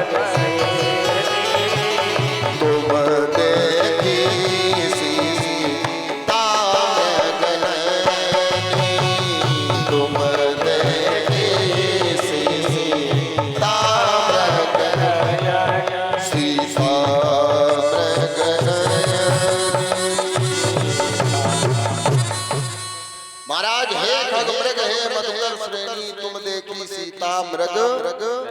उस समय पक्षी कीट पतंगा हम लोगों की तरह बात करते थे। कभी तो भगवान पूछ रहे ना हे खग माने खरगोश, मृग माने हिरन, मधुकर श्रेणी भौरों से पूछ रहे हैं भगवान। तो उस समय पक्षी भी हम लोगों की तरह बात करते थे। फिर उन्हें पता चला कि आगे आने वाले समय में लोग इतना बिजी हुई जाएंगे कि सामने बैठे होंगे पर एक दूसरे से बात नहीं करेंगे, वो अपने मोबाइल में लगे होंगे। तो उन्होंने कहा ये भाषा बंद करो, अपनी नई भाषा तैयार। आज की स्थिति ये है कि घर में 5 लोग हैं और वो 5 मिनट भी आपस में बात नहीं करते। अगर बैठ गए सामने तो अपने मोबाइल में अपने मोबाइल चल रहा है। इतना बिजी हो गए। इसने प्रेम व्यवहार खत्म कर दिया। सती मैया ने जाकर के सीता के रूप में भगवान राम के सामने जैसे ही खड़ी हुई, भगवान राम ने प्रणाम किया। हे मैया आप अकेले, भगवान शिव कहाँ है? सती को बड़ा अफसोस हुआ। सती तुरंत सीता का रूप त्याग करके अपने वास्तविक रूप में आई और भगवान कहते हैं, कथा कहती है कि भक्ति करो, कोई धर्म कार्य करो तो निश्चल निष्कपट भाव से करो। मैंने पहले कहा था कि बन करके समाज में घूमोगे तो एक ना एक दिन अपमानित होना पड़ेगा। जो हो वही बन के घूमो, जो हैं आप वही बन के घूमो। लेकिन दिखाने का जमाना है, दिखावे के बिना जीना बड़ा मुश्किल। एक गांव में शादी, ध्यान दीजिएगा। एक गांव में एक नई शादी हुई, और वो जो बहू आई थी उसको हर चीज दिखाने की आदत थी। जब तक 10-20-50 लोग देख ना ले उसे सुकून नहीं मिलता। कुछ लोगों की आदत होती। महाराज चैन पहने हैं तो कहो कुर्ता सदरी के ऊपर, हाँ सूटर के ऊपर ने आदमी देखे मोटी पहने ना, तो उसकी वही आदत थी। वो कोई भी वस्तु खरीद कर लाती, जब तक 100-50 लोग ना देख रहे तब तक उसे सुकून नहीं मिलता था। अच्छा लोग थक गए थे प्रशंसा कर करके। एक चीज हो कभी कदार हो तो आदमी सोच रहा हमारे पास है नहीं, तुम्हारी प्रशंसा क्यों करें। उसने महाराज हीरे की अंगूठी बनवाई, बड़ी महंगी अंगूठी, और जा करके पड़ोसी के घर पहुंची और सहेली से बात करने लगी, और बार वो वही उंगली करे, बहन ऐसा हो गया, बहन ऐसा हो गया, अंगूठी। और सहेली समझ गई कि अंगूठी दिखा रही है, लेकिन वो बोली हम पूछेंगे नहीं। ये जब होती है तब कुछ ना कुछ लेके आ जाती है प्रशंसा सुनने। तो उसने सहेली ने देख करके भी अंगूठी को इग्नोर कर दिया। वो दूसरे के घर पहुंची, उसने भी यही किया। पूरे गांव में घुमाई, किसी ने कुछ नहीं कहा अंगूठी के बारे में। बड़ी परेशान भाई। घर आई बोली 50,000 की अंगूठी बनवाई थी, किसी ने पूछा भी नहीं, देखा भी नहीं। लेकिन हम दिखाएंगे। जब तक कोई इस अंगूठी की प्रशंसा ना करे तब तक हमें सुकून नहीं मिलेगा। उसने अपने घर में आग लगा दी। ध्यान देना।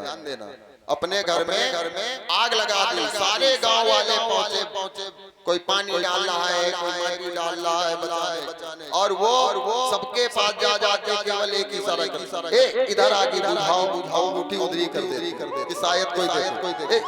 ये देखो यहाँ ये जल रहा है, यहाँ पानी डालो। पूरा घर फूक गया। तब एक औरत आई, उसने कहा ए बहन आगी छोड़ो, ये अंगूठी कितनी अच्छी है तुम्हारी।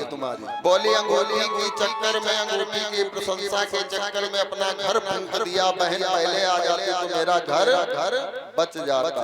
दिखावे में आदमी सब कुछ फूके डालना। अरे जितना है उतने में ही आनंद लो। कंपटीशन में भगवान ने सामने वाले को संपन्न किया है तो उसने बड़ा किया है कार्य। अब एक कल्चर और बोल दे। पहले शादी बड़ा आराम से हो जाती।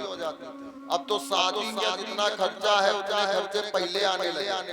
रईसों ने नया प्लान बनाया, मेहंदी, हल्दी। आजकल देखो ना, हल्दी भी ऐसी हो रही है एक शादी निपट जाए किसी गरीब बच्चे की। अब वो उनके पास भगवान ने दिया है, अब उनको हम लोग भी फॉलो कर रहे हैं। जिनके घर में समस्या है, कर्जा लई करके हल्दी फलाना ठिकाना सब चल रहा। अरे जितना भगवान ने किया उतना करो, काहे कर्जा लाद। लेकिन नहीं, उन्होंने किया था तो हम भी करेंगे। तुम्हारा दिखावे में ना पड़े, अपना घर न फूके एक अंगूठी के चक्कर में। बोले शिव महापुराण की। सती मैया कर भगवान ने प्रणाम किया और कहा आपको सीता का रूप परीक्षा ले। अरे नहीं मैं अच्छा। महाराज बड़ा शर्मिंदगी महसूस करनी पड़ी माता सती को। बड़ा अफसोस पश्चाताप हुआ। भगवान शिव के समीप पहुंची। भगवान शिव ने कहा सती क्या हुआ? आज तुम्हारा हमारा चिंतित दिखाई पड़ रहा है। सती ने कहा प्रभु मुझे क्षमा कर दीजिए। भगवान ने मन में कहा ये अगर पहले हो जाता तो कितना अच्छा था। अब तो महाराज बहुत देर हो चुकी है। भगवान ने मन ही मन में सती का त्याग कर दिया था। सती ने माता का रूप धारण कर लिया। भगवान ने त्याग दिया था। इसके बाद भगवान ने कभी सती को प्रियतमा उच्चारण नहीं किया। जब भी किया नाम लिया सती। पहले भगवान नाम नहीं लेते थे। भगवान प्रेम से कोई भी नाम संबोधन करते थे, प्रियतमा, प्रिया। लेकिन अब भगवान सती मैया को सती ही कहने लगे। भगवान ने फिर कहा सती तुमने कोई परीक्षा तो भगवान की नहीं ली। सती ने यहाँ बोल दिया। भगवान के सेवा कार्य में झूठ नहीं बोलना चाहिए। जितना कर सकते हैं उतना करें, झूठ आश्वासन ना दें। भगवान शिव ने कहा परीक्षा तो नहीं ली। सती मैया ने कहा मैंने परीक्षा नहीं ली। कछु न परीक्षा लीन गोसाई, कीन प्रणाम तुम्हारी लाई। जैसे आप प्रणाम करते थे मैंने वैसे ही प्रणाम। देखिए झूठ पे झूठ, और झूठ भगवान को बिल्कुल पसंद नहीं है। जो तुम कहा सो प्रसार होई, मोरे मन प्रतीत अति सोई। महाराज जैसा प्रभु आपने बताया था वैसे ही मैं भगवान का सम्मान करती हूँ। शिव जी समझ गए स्त्री स्वभाव शिव प्रिया सती आज झूठ शब्द से बोली है। नबवाड़ी सुन कल विकल हुई फिर आशुतोष से बोली है। तभी आकाशवाणी हुई हे सती तेरा त्याग भगवान ने कर दिया है। अब सती मैया बड़ा विलाप करने लगी। महाराज दीनहीन स्थिति में सती मैया रहती हैं। भगवान शिव समाधि लगा करके बैठ गए। इधर दक्ष ने एक यज्ञ की महाराज तैयारी की। यज्ञ प्रारंभ होने जा रहा था। सारे जगह सब जगह निमंत्रण दिया पर शिव को निमंत्रण नहीं दिया। ये बात माता सती को पता चली। माता सती ने कहा मैं भी यज्ञ में जाऊंगी। जाकर भगवान शिव से कहा प्रभु मेरे पिता के घर में यज्ञ हो रही है, मैं यज्ञ में जाना चाहती हूँ। भगवान शिव ने मना कर दिया। ध्यान दीजिएगा आप लोग, बातें ना करो। महाराज भगवान ने कहा बिना बुलाए नहीं जाना चाहिए। 7 वचनों में एक वचन आता है विवाह के समय कि मायके यदि तुम्हें जाना है तो बिना बुलाए नहीं जाना चाहिए। सिर्फ 1-2 स्थिति में आप मायके जा सकती हो। एक रक्षा बंधन, भैया दूज या कोई आपत्ति विपत्ति का समय है तो बिना बुलाए आप जा सकते हो। यदि कोई कार्य है घर में, शुभ कार्य है, विवाह इत्यादि है, कोई आयोजन है, यदि आपको नहीं पूछा गया है तो आपको जाना नहीं चाहिए, नहीं तो अपमानित होना पड़ेगा। भगवान ने समझाया, सती ने फिर बात नहीं मानी। सती मैया यज्ञ में पहुंची। यज्ञ में पहुंचकर देखा क्या कि भगवान शिव का कहीं भी स्थान नहीं है। माता सती बड़ी कुपित हुई। माता सती ने कहा एक तो पहली बात कोई उनसे बोला ही नहीं। जब सती मैया अपने मायके पहुंची तो दक्ष ने मुंह फेर लिया और सारी बहनों ने मुंह फेर लिया, पर एक मिली। वो कौन? सती मैया की माता जी आई और सती मैया को गले से लगाया। कोई बहन भी उनसे बात नहीं। ये स्थिति देखकर सती मैया को बड़ा क्रोध आया और सती मैया ने दक्ष से कहा हे दक्ष तूने मेरे पति का अपमान किया है, इसलिए ये जो तेरा यज्ञ है ये कभी पूर्ण नहीं होगा। इतना बोलकर सती मैया ने अपने शरीर को उसी कुंड में समाहित कर लिया।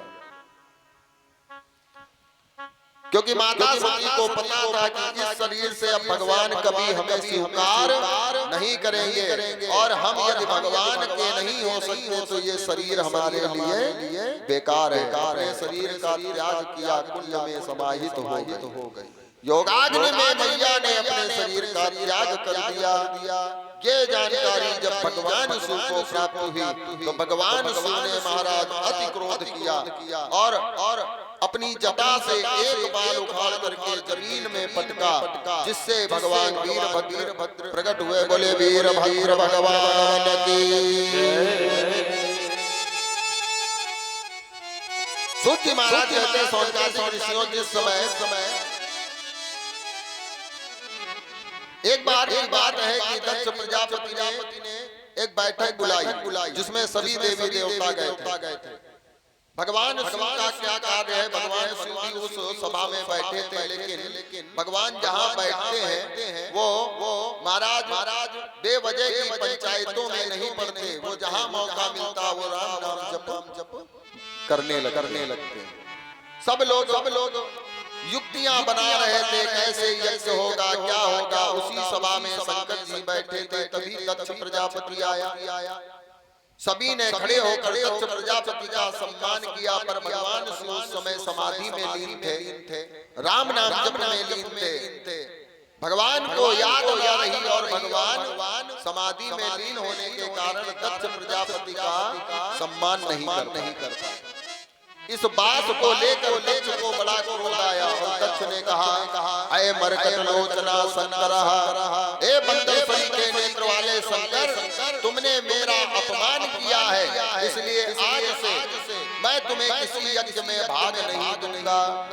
केवल शिव जी खड़े होकर के सम्मान नहीं किए। और दामाद को ससुर का सम्मान करना चाहिए या ससुर दामाद का सम्मान करेगा? बताइए। ससुर सम्मान करेगा दामाद का या दामाद ससुर का सम्मान करेगा? दामाद ससुर करेगा ना। और वहां पर शंकर जी कौन है? दामाद है। नहीं खड़े हुए, कोई बात नहीं, दामाद है। लेकिन नहीं इतना अहंकार अपने पद का था दक्ष प्रजापति का कि महाराज शंकर जी का अपमान किया है। मरकट लोचना शंकर, ऐ बंदर सरी के नेत्र वाले शंकर।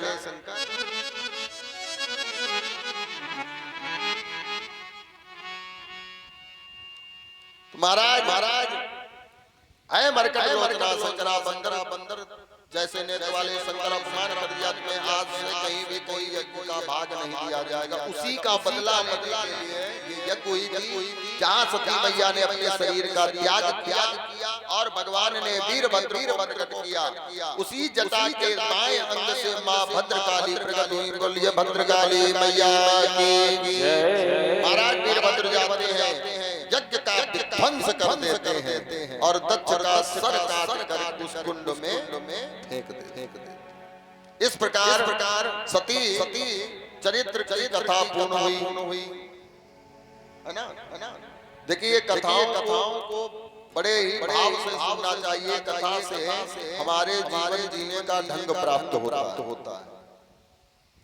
कल हम लोग शिव विवाह की कथा करें तो थोड़ा गुब्बारा लगवा देना। शिव विवाह सुबह नहीं तो सब बेकार हो जाएगा। तो महाराज कल विवाह है और ऐसे लगे बरा के जैसा ना कुछ अच्छा करवा दीजिएगा। कल शिव विवाह होगा। भगवान शिव और पार्वती का कल विवाह कराया जाएगा। यार के आना बराती बन करके, ठीक। हाँ, आधे बराती आधे जनाती। आइए इस कथा को यहीं विराम। कल से फिर समय से कथा होगी 4:30 बजे से, है ना। और थोड़ा मैंने कहा ना कि अगल बगल वालों को ले आया करो, पकड़ चलो कथा में। कौन लाया है? कोई लाया है अपने पड़ोसी को पकड़ कर कथा में? नहीं लाया, अकेले भागा। खींच लाओ, कथा सुनाओ, कल्याण होगा। आइए बड़े भाई से ताली बजाते हुए 2 बार इसके बाद ओम नमः शिवाय, ओम नमः शिवाय, हर हर भोले नमः शिवाय, ओम नमः शिवाय, हर हर भोले नमः शिवाय, ओम नमः शिवाय, ओम नमः शिवाय, हर हर भोले नमः शिवाय, ओम नमः शिवाय।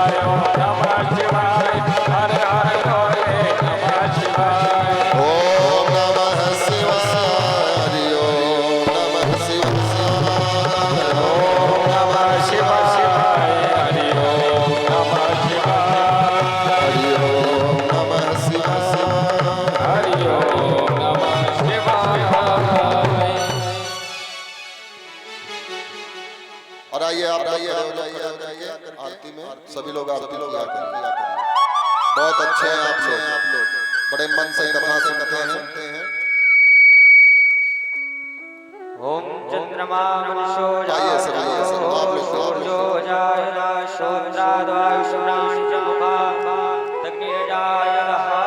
हे भोले बाबा तेरी आरती गाऊं, हे भोले बाबा तेरी आरती गाऊं, हे शंभु बाबा तेरी आरती गाऊं, हे शंभु बाबा तेरी आरती गाऊं। आरती गाऊं बाबा आपको मनाऊं, आरती गाऊं बाबा आपको मनाऊं, भोले बाबा तेरी आरती गाऊं, हे भोले बाबा तेरी आरती गाऊं।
पा जाऊं, कृपा की कुछ बूंद पा जाऊं, हे बोल बाबा तेरी आरती गाऊं, हे बोल बाबा तेरी आरती गाऊं, आरती गाऊं प्यारे आपको मनाऊं, आरती गाऊं प्यारे आपको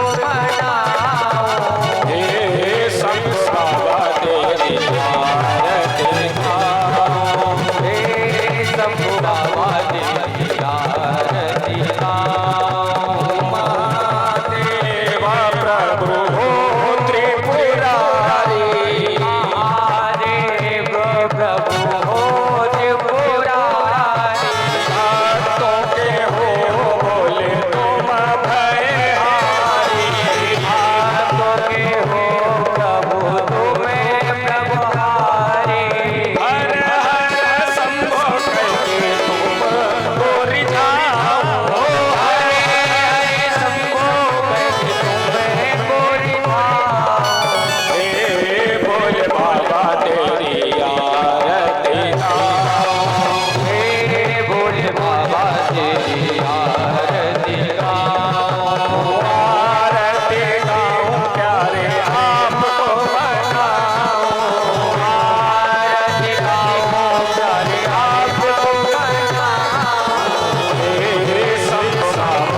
शीतले तम जगत माता शीतले तम जगत पिता शीतले तम जगत धात्री शीतलाय नमो नमः।